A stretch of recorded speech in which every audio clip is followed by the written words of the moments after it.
Yang pertama, berangkat ke KL.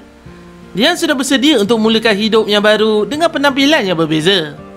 Yang berlalu biarkan berlalu. Dian, Nek Wan dan Mariam akan berangkat ke Kuala Lumpur dan tinggal di rumah sewa Mariam. Mereka terpaksa bergerak waktu malam kerana Pak Akop ada urusan penting pada esoknya. Yang kedua, bagi pengajaran. Ketika Zarif mahu menaiki lift dan balik ke rumah kondonya, dia disapa oleh Arman. Tujuan Arman datang adalah untuk memberi surat peletakan jawatan Datin Munirah di atas syarikat HS Holdings. Zarif pula memeli Arman, yang Arman ada peluang besar untuk bolot segala harta dan syarikat. Arman pula memeli balik kepada Zarif. Tapi tak seseronok kau dengan mama kau yang dapat menyeksa hidup orang. Best kan jadi korang? Boleh sesuka hati, buat hidup orang jadi barang mainan je. Jaga mulut tu sikit. Jangan sesuka hati nak bercakap. Jangan sampai rasa hormat aku hilang nanti. Bidas Zarif geram. Arman tidak peduli dengan rasa hormat orang seperti Zarif, kerana Zarif sendiri tidak tahu apa makna hormat itu. Arman terus kutuk dan mengeji Zarif hingga Zarif mula naik darah. Zarif menyuruh Arman kahwin dengan Dian dan kata-kata biadab keluar dari mulutnya. Orang low class macam kau memang layak ambil sisa aku je, pekik Zarif.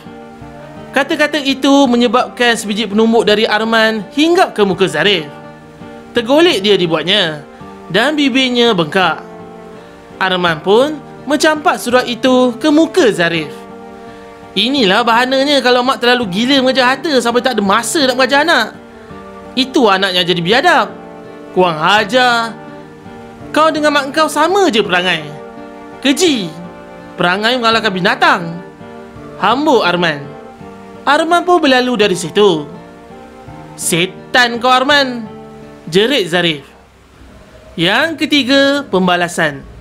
Kereta yang dipandu Zarif berada di tahap yang sangat laju. Dia menekan pedal minyak semahu-mahunya kerana dia sangat geram dengan tindakan Arman siang tadi.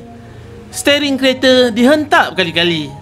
Datin Munirah dan Azura juga berada dalam kereta itu sangat risau dengan keadaan Zarif.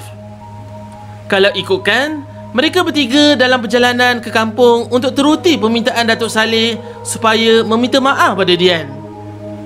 Sudah sebulan Datin Munirah memikirkan perkara ini, namun tiada jalan lain melainkan mereka akan menghadap muka si mendol itu.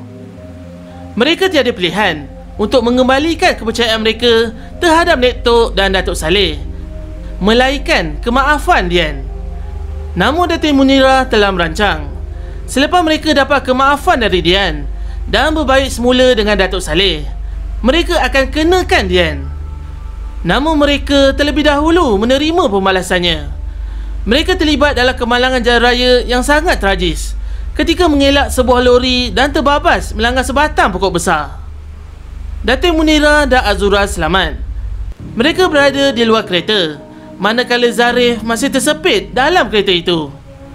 Mujur ada dua orang pemuda datang dan cuba menyelamatkan keadaan. Pemuda itu telah pun menelefon polis, ambulans dan waris iaitu Datuk Saleh selepas disuruh Datin Munirah. Namun mereka tidak berani berbuat apa-apa pada Zarif kerana mereka ada terbau petrol yang kuat. Risau jika kereta itu meletup. Dalam waktu ini, Zarif terkena kembali segala dosa-dosanya pada Dian. Kemudian, dia melihat jemaah Muhammad Adif. Zarif menangis tidak henti bila memikirkan setiap tindakan kejamnya pada isterinya, dan hatinya menjadi sakit bila jemaah Muhammad Adif memanggil Zarif dengan panggilan Encik Zarif. Dalam sekelip mata, Zarif telah insaf, dan kalau diberi peluang hidup, dia mahu menebus dosanya pada Dian. Kebetulan Pak Akop membawa Dian dan Nek Wan melalui jalan yang sama, dan mereka ternampak orang ramai berkerumun di kawasan kemalangan. Nek Wan pun menyuruh Pak Akop memberhentikan kereta dan melihat apa yang berlaku. Apabila Datin Munirah nampak Mak Wan dan Dian, dia merayu-rayu supaya selamatkan Zarif. Dian menuju ke kereta. Zarif adalah kini bagaikan lelaki asing di matanya. Tanpa bertangguh, dia terus membuka tudung kepalanya. Anak tudung yang hampir-hampir terluncur sama itu segera dibetulkan sebelum tangan Dian dengan pantas membalut perut suaminya yang hampir terburai itu. Apabila pihak polis sudah sampai, dia bertanya pada Dian, adakah mereka ada hubungan dengan mangsa? Dia menjawab, dia adalah bekas orang gaji. Menjerit hati Zarif mendengarnya. Pihak polis pun mengesahkan tiada apa bahayanya berlaku pada kereta itu. Walaupun bau petrol kuat, tiada kebocoran serius yang berlaku. Selepas itu, Dian pun melangkah pergi. Hati Zarif tidak henti-henti memekik sebaik saja melihat isterinya yang semakin menjauh itu. Dian terus melangkah tanpa berminat untuk menoleh ke belakang. Ketika kaki melangkah ke kereta Pak Akop, dia disapa oleh Datuk Saleh dengan begitu baik sekali. Dian begitu hormat dengan bapa mentuanya kerana dari hari pertama dia menjadi menantu orang kaya, tidak pernah sesekali pun Datuk Saleh menyinggung hatinya dengan kata-kata mahupun perbuatan. Dian dilayan seperti anak sendiri. Dian berkata supaya janganlah risau, Zarif dan Datin Munirah akan selamat. Yang keempat, Nek Tok masuk hospital. Datuk Saleh beritahu pada Dian yang Nek Tok dimasukkan ke hospital kerana darah tinggi Nek Tok naik dengan begitu mendadak. Menurutnya lagi, Muju Henny masuk ke bilik air Nek Tok dan melihat Nek Tok sudah terbaring atas lantai. Kepalanya luka teruk akibat terhantuk. Datuk Saleh juga berkata yang Nek Tok nak sangat jumpa Dian ketika dalam ambulans menuju perjalanan ke hospital. Datuk Saleh berharap agar Dian dapat tunaikan hajat Nek Tok. Manalah tahu, ini mungkin kali yang terakhir dia berpeluang berjumpa Nek Tok. Kerana doktor kata kalau darah tinggi Nek Tok naik mendadak lagi dengan keadaan diri yang dah uzur itu, mungkin Nek Tok tidak dapat bertahan lagi. Oleh itu, Datuk Saleh membawa Dian, Nek Wan dan begitu juga Mariam pergi ke hospital, di mana tempat Nek Tok dirawat beserta dengan Zarif, Datin Munirah dan Azura juga dirawat di hospital yang sama.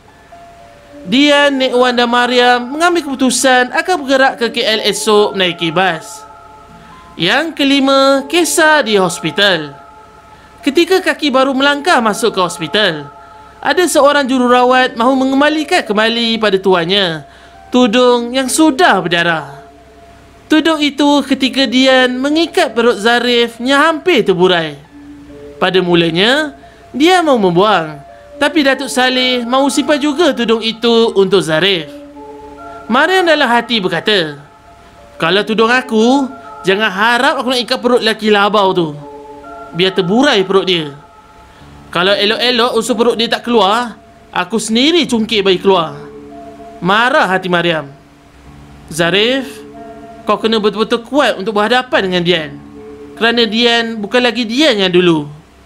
Datuk Saleh dalam hati bagaikan memberi pesan pada anaknya. Selepas itu, mereka bertiga pergi melawan Nek Tok. Ada satu permintaan Nek Tok yang membuatkan semua orang rasa bersalah. Nek Tok minta Dian supaya tinggal dengannya. Sekejap pun jadilah. Datuk Saleh sudah mula mengalirkan air mata dan dia berharap Dian penuhi permintaan Nek Tok. Akhirnya Dian bersetuju dan Nek Tok nampaknya gembira sekali.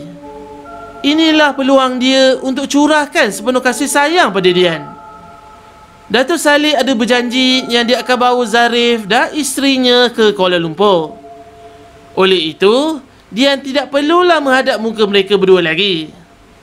Tapi Nek Wan ada berkata, tidakkah hal ini akan menyusahkan Datuk Saleh dengan hal kerja lagi dan jaga mereka yang masih belum pulih sepenuhnya?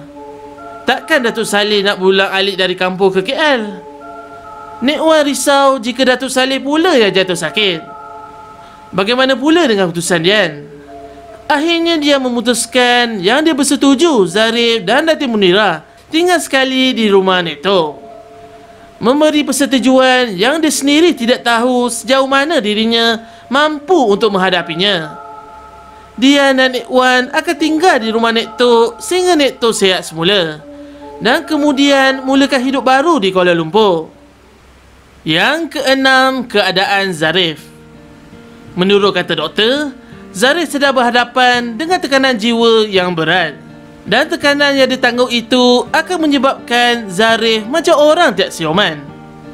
Buat masa ini, doktor akan berikan suntikan ubat penenang. Namun keadaan Zarif boleh dipulihkan dengan bantuan ubat dan pakar psikiatri yang akan cuba membantunya nanti. Doktor ada bertanya siapa Dian, kerana Zarif seringkali menjerit memanggil nama itu. Doktor menyarankan Datuk Saleh membawa empunya diri supaya Zarif segera dipulihkan. Berat hati Datuk Saleh mahu katakan pada doktor itu, "Nantilah saya cuba usahakan macam mana, doktor." Hanya itu yang mampu dijawab olehnya. Halusinasi Zarif melihat batu beruang yang dipeluk dan dicium merupakan anaknya Muhammad Adif. Mariam yang hanya perhatikan dari celah pintu berkata, "Hish, kronik juga Zarif ni. Baru je semalam aksiden, hari ni dah biol." Kalau tak salah aku, itukah batu beruang yang Elena bawa semalam masa dia datang melawat dengan papa dia? Kemudian Zarif sudah melelakkan matanya kesan ubat penenang itu. Mariam sedari Dian tiada di belakangnya. Dia sangka Dian sedang menangis melihat keadaan Zarif. Tetapi dia pergi ke kafe membeli air kotak. Dian yang sedang duduk di bangku panjang sambil menggoyang-goyang kakinya menikmati air kotak. Disangkakan Dian isteri Miss Ali, tetapi ternyata Dian bukan Dian yang dulu lagi. "Kenapa aku pula nak menangis, Yam? Tak ada apa yang nak disedihkan. Macam mana air mata aku ni dulu tak ada nilai kat dia, macam itulah air mata dia tak ada nilai langsung pada aku sekarang. Sekurang-kurangnya masa dia menjerit, memekik, masih ada orang sekeliling dia, Yam. Tapi aku, masa aku menjerit, memekik, aku tak ada siapa-siapa. Hanya Tuhan yang tahu hati aku ni, Yam," kata Dian dengan nada yang penuh kelukaan.